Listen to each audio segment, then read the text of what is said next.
Məbəs gününün və gecəsinin özünə məxsus əməlləri var. Gecəsinin əməllərindən biri qüsl almaqdır. Yaxşıdır ki, insan məbəs gecəsində qüsl alsın. Məbəs gecəsinin qüslünü alıram, qurbətən ilallah. Ondan sonra məğrib işa namazlarını qıldıqdan sonra bu gecənin 12 rükət namazı var. Namazlar forma etibarilə sübh namazı kimi qılınır, fəqət niyyəti ayrı olacaq. Misal üçün, məbəs gecəsinin namazını qılıram, qurbətən ilallah. 2 rükət qılınır, ta 12 rükət tamamlandıqdan sonra kiçik surələrdən, Kövsər, Fələq, İxlas, Nas surələrindən 7 dəfə oxunur. 7 dəfə surəni oxuduqdan sonra da bir dua var ki, o duanı biz yazılı şəkildə sizə təqdim edəcəyik. Əgər belə desək, yanınızda saxlamaq çətin olar. O dua oxunur və bu dua oxunduqdan sonra Allahdan hacətlərimizi istəyirik. Yaxşıdır ki, oyaq qalsın insan. Əgər kimin gücü çatarsa, oyaq qalsın, gecəni zikirlə başa vursun.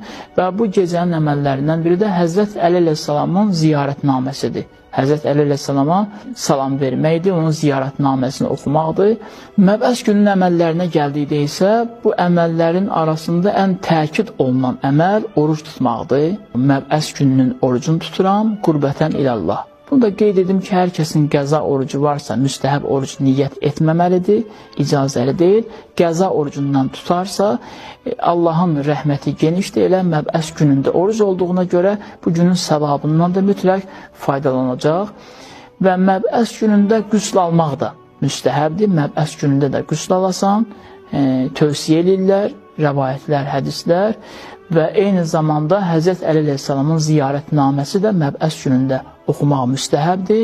Bundan əlavədə məbəs gününün gecəsində qeyd etdiyimiz 12 rükət namazı günündə də qıla bilərsiniz.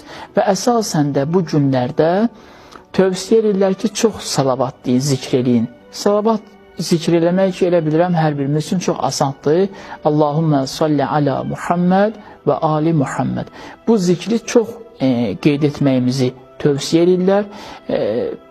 Elə daha məntiqə uyğundur, çünki bizim bu gündə Allah bizim üçün bir peyğəmbər göndərir, peyğəmbər seçir və bizim dünyamızı və axirətimizi abad edəcək bir şəxs peyğəmbərliyə seçilir və bizim onun üçün göndərdiyimiz salavat da ona olan bir təşəkkürümüzdür, səmimi diqqət göstərməyimizdir. Allahdan bu gündə və gecədə hər birinizə ixlaslı ibadətlər arzu edirəm.